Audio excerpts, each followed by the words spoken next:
eu sempre digo o seguinte: toda aquela pessoa que vier oferecer uma sociedade perfeita, é melhor você sair correndo, é mais um pouco, né? Então, nós podemos pensar em instrumentos que permitam a sociedade buscar sempre melhorar, tá?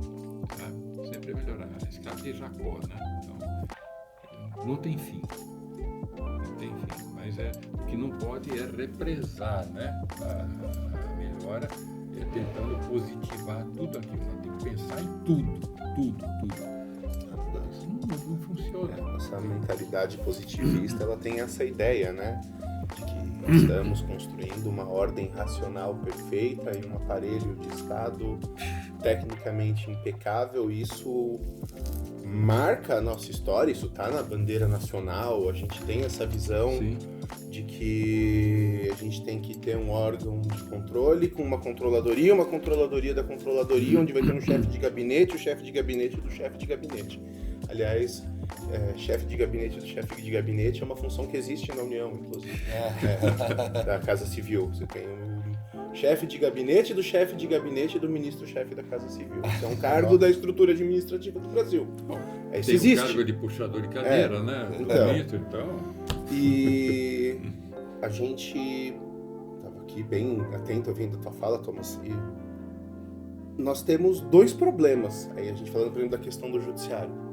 A gente tem um problema de design, de desenho institucional, da forma que nós distribuímos os poderes para os agentes do Poder Judiciário, do Executivo, do Legislativo. O Judiciário, claramente, ele tem uma questão de concentração no órgão de cúpula.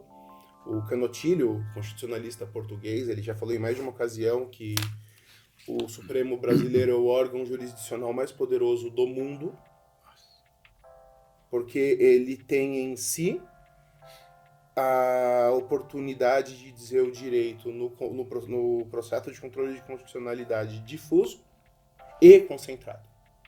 Então ele exerce a função de corte constitucional e também de instância recursal de último nível. Exatamente. Então eles interpretam a Constituição e da mesma forma que interpretam a Constituição, eles resolvem os casos práticos com base na interpretação que eles mesmos criam. E o problema é que essa turma que está aqui se deram conta disso, né?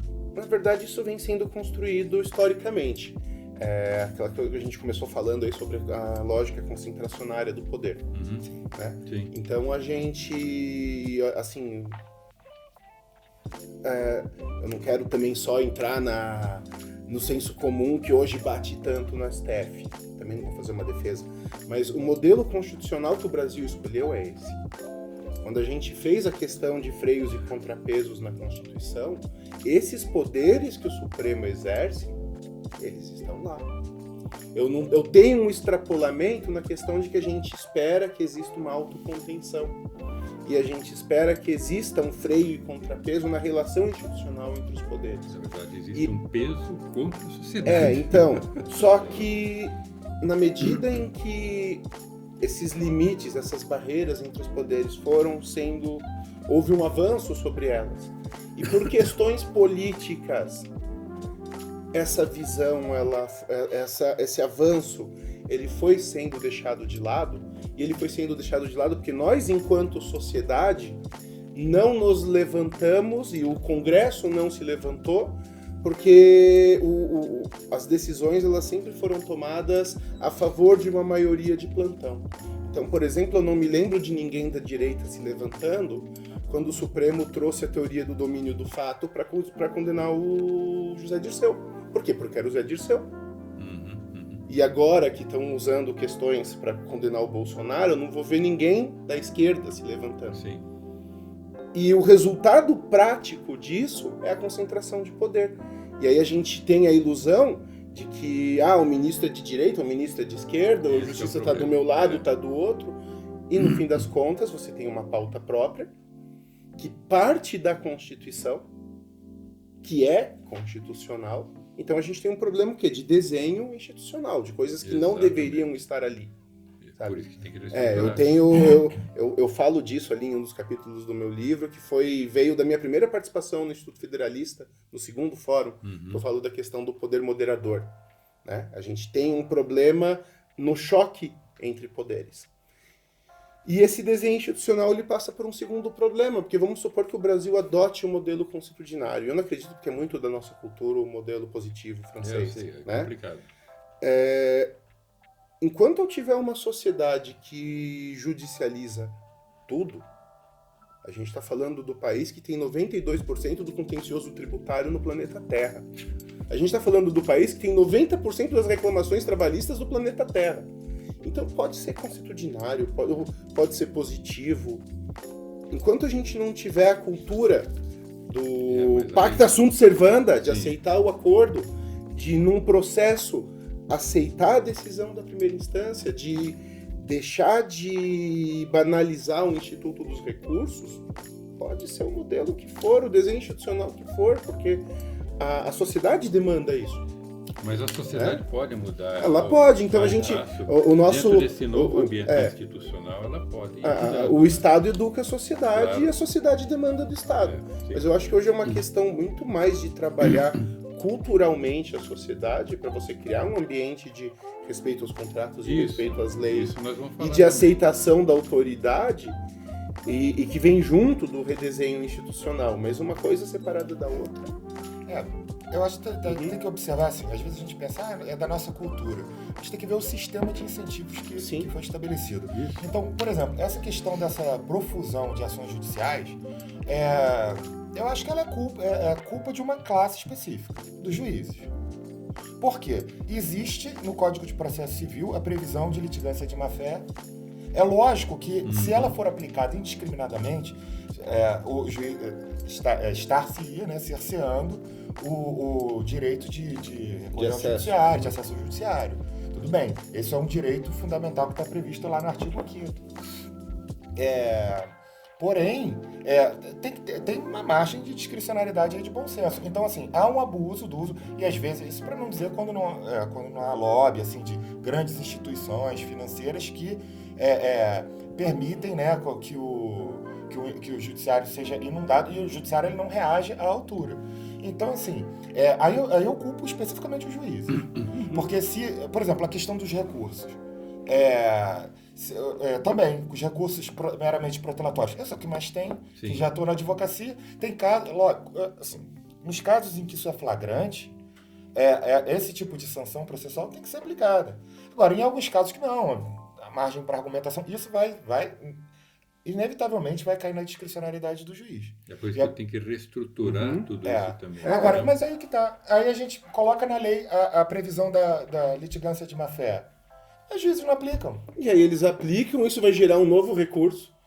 Você alimenta o sistema com... né? Então, assim, então isso é um problema que eu acho que, assim, essa quantidade de ações... A admissibilidade do recurso especial. Como é que eu penso as decisões, assim, só porque você colocou muito bem isso, mas muito bem mesmo, porque, juntando as duas visões, quando um juiz distrital, do modo consuetudinário, ele decide por uma causa, quem ganha, quem perde, vamos colocar assim, quem está com a razão, melhor assim.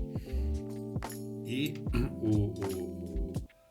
aquele que perdeu a causa, digamos, né, ele tem um grau de recurso, que seria daí uma Câmara de Apelação Estadual, daí já formada lá 5 desembargadores, digamos, né, e que vão analisar se o juiz acertou ou não, se ele violou algum preceito constitucional estadual ou federal, né?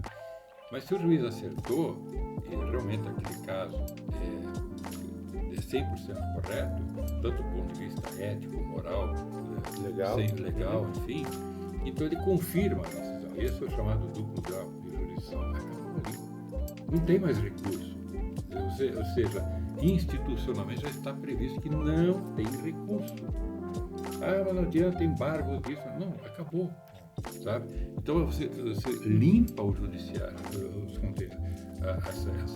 esse backlog, né, de contenciosos, sabe? Você limpa o judiciário, porque 70% não sei se eu estou certo nesse número, mas eu li em algum lugar, os contenciosos no país realmente são dessa ordem. Você falou da questão trabalhista. Quando você consegue eliminar uma CLT e deixar que cada estado faça a sua legislação em relação à questão trabalhista, vai, muito provavelmente, dentro do plano concorrencial, né, um estado concorrente vai competir com outro para atrair recursos, evidentemente que vai buscar não fazer regras draconianas, né, do ponto de vista trabalhista, para não espantar os investimentos empresariais. Não, vamos trabalhar dentro do bom senso, né? Então, não vai ter um judiciário, imagino, especialista, né, em direito do trabalho, sabe? As questões vão ser resolvidas, questões simples. O cara foi trabalhar, né? Não precisa carteira de trabalho mais, etc. Ele é um contrato simples, ou então trabalhos muito simples, como um chapeiro, um borracheiro, como atendente de balcão, etc. Faz o pagamento diário, o pagamento semanal, você não precisa ter de trabalhar e ganhar, receber o salário no dia 5, todo mês. Todo o país trabalha em cima disso, sabe? A concentração do volume de recursos num dia só, quando você pode dispersar, né, esse volume de recursos ao longo de todos os dias, praticamente. Então, você descentraliza isso também, pulveriza isso e faz a economia girar mais rapidamente também. Quer dizer, veja quantos efeitos colaterais, né, surgem em função de uma nova estrutura, né, de como é que funciona essa desregulamentação, essa flexibilização, né? E aí o que acontece? O juiz ele pode julgar questões simples. Eu fui trabalhar lá na lanchonete e tal e o cara não me pagou. Chama o cara. Por que você não pagou ele? Porque não foi aquilo. Você está multado, sabe? Entanto, isso vai ter que pagar o que você deve para ele e acabou, sabe? Aí, se o funcionário, né? A pessoa que trabalhou ali fez uma litigância de má fé, sabe, e for descoberta, é cadeia, sabe? O perjúrio tem que ser o segundo crime mais importante do país, como é nos Estados Unidos, sabe? O primeiro é contra a vida, né? O perjúrio tem que ser o segundo, mais importante que o atentado ao patrimônio. No Brasil, o atentado ao patrimônio ainda está deixando de ser, né? É muito importante, mas tem que ser o perjúrio, porque o perjúrio ele cria uma confiança social, né? E aí, nesse aspecto, como nós não temos isso, criou-se a burocracia. O Estado não confia na sociedade e a sociedade não confia no Estado. E, portanto, a sociedade não confia na própria sociedade. Nós temos um estado de desconfiança social, né? Se você gostou desse corte do podcast do Ação Federalista, vá lá no canal, inscreva-se, assista o podcast inteiro, tá muito legal. Você vai aprender um monte de coisa com esses dois craques com os quais conversei. E também sobre federalismo, né? E você vai gostar. Nós temos que entender o Brasil, entender as razões pelas quais nós estamos nessa situação e assim nós poderemos entender a solução e como fazer isso. Ok? Um grande abraço, até breve.